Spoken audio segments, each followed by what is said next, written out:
Oke, sekarang kita lanjutkan dengan lembar gambar ya, atau kertas kerja yang kita gunakan. Jadi tidak sembarang ukuran kertas bisa kita pakai atau kita gunakan sebagai lembar gambar. Ya, di dalam standar Jepang atau GIS yang juga kita gunakan di Indonesia SNI, ya, kertas gambar itu hanya digunakan atau hanya menggunakan ukuran-ukuran yang kita sebut dengan ukuran A0 sampai dengan ukuran A4. Ya, jadi ukuran kertas sudah ditentukan. Konsepnya seperti ini. Jadi ukuran A4 itu adalah setengah dari ukuran A3. Ukuran A3 itu setengah dari ukuran A2. A2 itu setengah dari A1. Ya. Atau sebaliknya, kertas A3 itu adalah 2 kali lipatnya kertas ukuran A4, kertas ukuran A2 itu 2 kali lipatnya kertas ukuran A3, dan seterusnya. Ya. Nah, kalau kita berikan ukuran dalam milimeter, mungkin seperti ini, jadi ukuran A4 itu adalah kertas ukuran 210 mm kali 297 mm. Kertas ukuran A3 itu 297 mm kali 420 mm. Ya, dan seterusnya. Ini kemudian bagaimana kita meletakkan gambar, ya, atau bagaimana kita memposisikan lembar gambar atau kertas kerja. Nah, ada dua orientasi lembar gambar. Yang pertama kita sebut dengan tipe X, atau kita biasa juga menyebutnya dengan istilah landscape, ya, atau landscape. Nah, di mana bagian yang panjang dari kertas kerja itu diletakkan di dasar atau di bagian bawah. Nah, kemudian nanti kita akan memiliki batas-batas bidang gambar. Ya. Jadi ini ada border lines-nya atau garis batasnya. Kita tidak boleh menggambarkan di luar border lines. Kemudian di bagian kanan bawah itu ada tempat untuk judul atau title block. Nah, sisanya itu adalah drawing space atau area gambar. Ya, disinilah kita bisa meletakkan gambar teknik. Ya, posisinya di mana? Ya, nanti kita perlu atur sedemikian rupa agar tampilan dari gambar teknik itu bisa proporsional. Kemudian tipe yang kedua adalah tipe Y. Ya. Tapi tipe Y ini hanya digunakan untuk kertas ukuran A4. Jadi kertas ukuran lain tidak boleh menggunakan tipe Y. Ya. Tipe Y atau kita sebut juga dengan istilah orientasi portret, ya, di mana bagian bawah dari lembar kerja itu adalah lebarnya. Ya. Nah, jadi kemudian sama ada borderline, ada title block yang harus disiapkan pada masing-masing gambar teknik dan kemudian sisanya adalah area gambarnya. Pertanyaannya, berapa ukuran dari garis batas? Ya. Borderline-nya itu berapa? Ya, untuk batas atas, batas bawah, dan batas kanan itu menggunakan ukuran yang sama. Ya, kita sebut saja misalnya C. Dan tepi kiri atau batas yang sebelah kiri kita sebut dengan D. Ya, di tipe X maupun tipe Y sama. Nah, yang membedakan adalah ukuran kertas yang digunakan. Ya. Baik, untuk ukuran yang kertas yang kecil, A4, A3, A2, maka sisi atau margin atas, margin bawah, dan margin kanan itu adalah 10 mm. Ya, sedangkan margin kirinya itu 25 mm. Sedangkan untuk kertas yang ukurannya besar, A1 dan A0, maka batas atas, batas bawah, dan batas kanan itu memiliki jarak 20 mm. Sedangkan batas kiri memiliki ukuran yang sama yaitu 25 mm. Itu adalah orientasi gambar dan juga bagaimana ukuran yang kita sediakan untuk area gambar. Berikutnya adalah skala, ya, skala gambar. Skala itu menunjukkan perbandingan dimensi linear dari satu objek yang tampak pada gambar terhadap dimensi linear yang sesungguhnya pada elemen yang sama. Ya. Jadi ini menunjukkan perbandingan. Kalau perbandingan ya yang kita tampilkan di dalam gambar teknik dengan ukuran yang sesungguhnya. Nah, pada perbandingan ini ya kita bisa dimensi linear itu ada panjang atau mungkin ukuran misalnya jari-jari, diameter dan sebagainya. Oke, ya ini penggambarannya. Jadi gambar pada garis yang bagian bawah, ini ukuran yang diberikan di gambar tekniknya. Sedangkan yang sebelah kanan pada bagian bawah juga itu adalah ukuran sesungguhnya. Ya, maka perbandingan antara yang ada di gambar dengan yang ada di ukuran sesungguhnya itu yang kita tampilkan di dalam skala. Ya. Nah, bagaimana aturan penulisannya? Perancangan skala ditunjukkan oleh kata skala atau scale, ya, diikuti dengan indikasi perbandingannya atau rasionya. Ya. Misalnya kalau kita membuat ukuran yang sama antara objek dengan gambar, ya maka kita gunakan skala 1:1.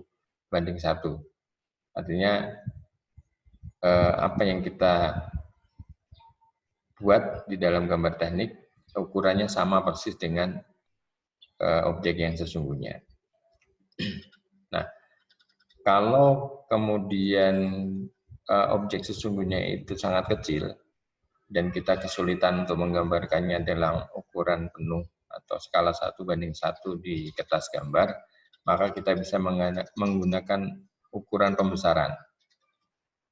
Ya, di mana kita gambarkan di dalam gambar teknik kita lebih besar dibandingkan dengan objek yang sesungguhnya. Kita tuliskan skala X dibagi 1. Ya, ini untuk skala pembesaran. X selalu lebih besar dari 1. Ya.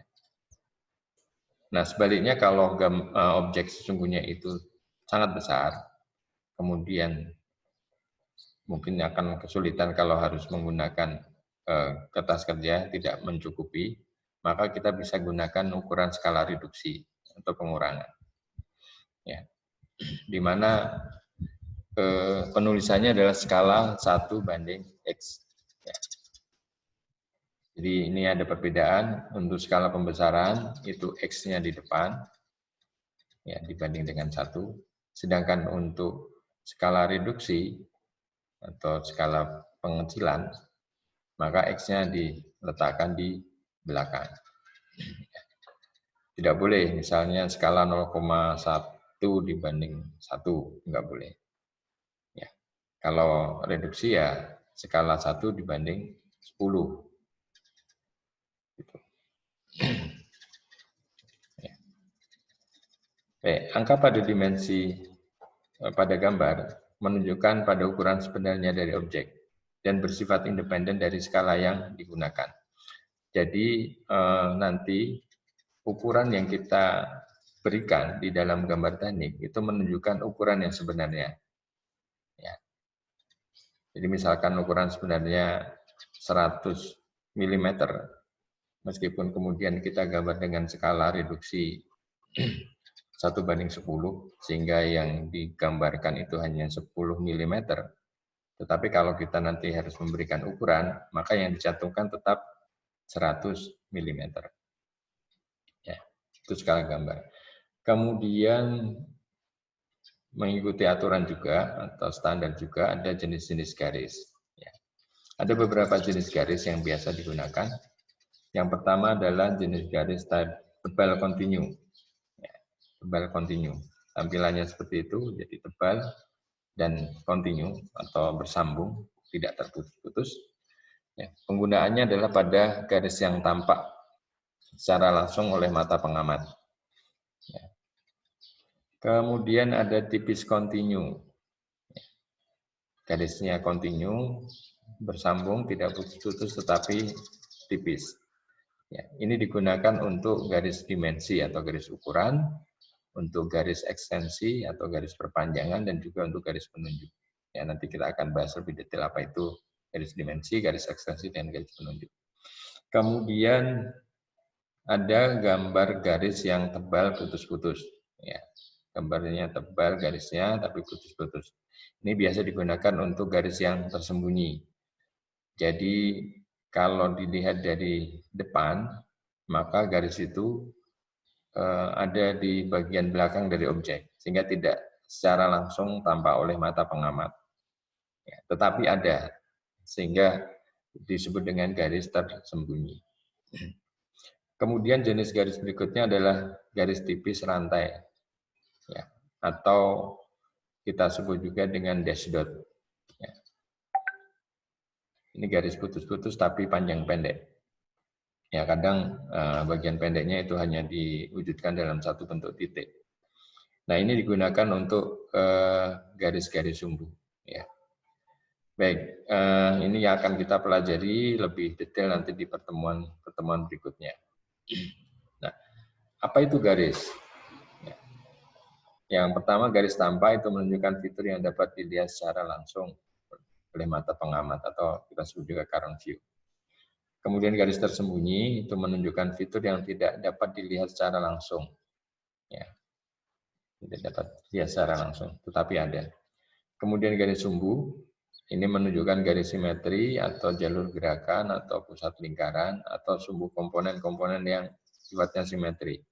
Ya, ini garis khayal, garis yang sesungguhnya tidak ada, tetapi untuk mempermudah memahami bentuk dari objek, maka kadang garis sumbu ini perlu dicantumkan di dalam gambar teknik.